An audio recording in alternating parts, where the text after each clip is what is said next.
कल्याण Karnataka candidate school management board association और कन्नड़ संरक्षण समिति, कन्नड़ साहित्य परिषद और बीदर जिले में कन्नड़ समर्थक संगठन द्वारा कन्नड़ स्कूलों की सुरक्षा, स्कूलों पर लगाई गई शर्तों में ढील और कन्नड़ स्कूल सशक्तिकरण अधिनियम की मांग को लेकर एक दिवसीय विरोध प्रदर्शन किया गया और मांग की गई कि उपरोक्त मुद्दे के संबंध में अनुरोध यह है कि सरकार के अत्यंत सख्त नियमों के कारण पिछले 9 से 10 वर्षों से कर्नाटक में हजारों कन्नड़ स्कूल बंद है। इनके कारण कन्नड़ स्कूल विफल और दुर्दशाग्रस्त हो रहे हैं। आज हमारी मातृभाषा बनी रहनी चाहिए, कन्नड़ बनी रहनी चाहिए, अर्थात कन्नड़ स्कूलों का व्यापक विकास होना चाहिए। यह सरकार का मुख्य लक्ष्य होना चाहिए, लेकिन दुर्भाग्य से ऐसा नहीं हो रहा है। यह कर्नाटक के लिए बहुत ही चिंताजनक बात है कि सरकार की दैवीय लापरवाही के कारण हर साल हजारों कन्नड़ स्कूल बंद हो रहे हैं। सैकड़ों सरकारी नियमों के कारण कई निजी कन्नड़ माध्यम स्कूल विफल हो गए हैं और विफल हो रहे हैं। ऐसी स्थिति है कि स्कूलों को चलाना संभव नहीं है। इन सभी मांगों को लेकर हम विभिन्न संगठनों एवं कन्नड़ पॉल संगठन के निजी गैर सहायता प्राप्त स्कूल प्रबंधन बोर्ड के तत्वावधान में राज्य के सभी तालुका केंद्रों पर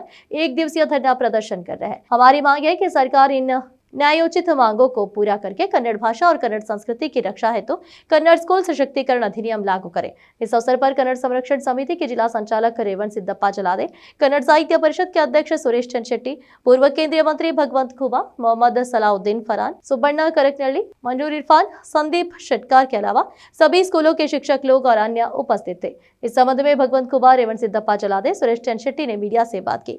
केपी न्यूज के कैमरामैन पप्पूराज का कवरेज। देश विदेश और स्थानीय समाचारों के लिए चैनल को लाइक, शेयर और सब्सक्राइब करना ना भूलें। ಅನುದಾನ ರಹಿತ ಶಾಲೆಗಳ ನಾನಾ ಬೇಡಿಕೆಗಳನ್ನು ಮುಂದಿಟ್ಟು ಇವತ್ತು ಕರ್ನಾಟಕದಾದ್ಯಂತ ಒಂದು ದಿವಸದ ಸಾಂಕೇತಿಕ ಧರಣಿಯನ್ನು ಹಮ್ಮಿಕೊಂಡಿದ್ದಾರೆ। ಅವರ ಬೇಡಿಕೆಗಳ ಮತ್ತು ಅವರ ಧರಣಿಗೆ ನಮ್ಮ ಸಂಪೂರ್ಣವಾದಂಥ ಬೆಂಬಲವಿದೆ। ಮಾನ್ಯ ಮುಖ್ಯಮಂತ್ರಿಗಳೇ, ಕನ್ನಡ ಅನುದಾನ ರಹಿತ ಶಾಲೆಗಳ ಒಕ್ಕೂಟದ ಸದಸ್ಯರುಗಳನ್ನು ತಮ್ಮ ಅಧ್ಯಕ್ಷತೆಯಲ್ಲಿ ವಿಧಾನಸೌಧಕ್ಕೆ ಕರೆಸಿ ಸಮಸ್ಯೆಗಳನ್ನು ವಿಮರ್ಶೆಯನ್ನು ಮಾಡಬೇಕು, ಆಲಿಸಬೇಕು। ಎಲ್ಲ ಬೇಡಿಕೆಗಳು ನಿಜವಾಗಿಯೂ ನ್ಯಾಯಯುತವಾಗಿದ್ದಾವೆ। ತಕ್ಷಣವಾಗಿ ಸಕಾರಾತ್ಮಕವಾಗಿ ಸ್ಪಂದನೆಯನ್ನು ಮಾಡಿ ಮತ್ತು ತತ್ಕ್ಷಣವಾಗಿ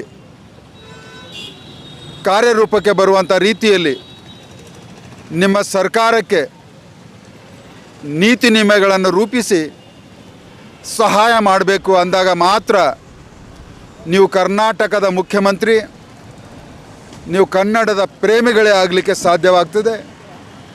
ಒಂದು ವೇಳೆ ಈ ಕನ್ನಡದ ಅನುದಾನ ರಹಿತ ಶಾಲೆಗಳ ಬೇಡಿಕೆಗಳನ್ನು ನೀವು ಆಲಿಸಲಿಲ್ಲ, ನಿರ್ಲಕ್ಷ್ಯವನ್ನು ಮಾಡಿದಾಗ, ಸ್ಪಂದನೆಯನ್ನು ಮಾಡಲಾರ್ದಾಗ ನೀವು ನಿಜವಾಗಿಯೂ ಕನ್ನಡದ ದ್ರೋಹಿಗಳು, ಕನ್ನಡ ಮಾಧ್ಯಮದ ಶಾಲೆಗಳ ದ್ರೋಹಿಗಳು, ನೀವು ನಿಜವಾಗಿ ಕರ್ನಾಟಕದ ಮುಖ್ಯಮಂತ್ರಿಗಳೇ ಇಲ್ಲ ಅನ್ನುವಂಥದ್ದನ್ನು ನಾನು ಸ್ಪಷ್ಟವಾಗಿ ನಿಮ್ಮನ್ನು ಹೇಳ್ತಾ ಇದ್ದೀನಿ।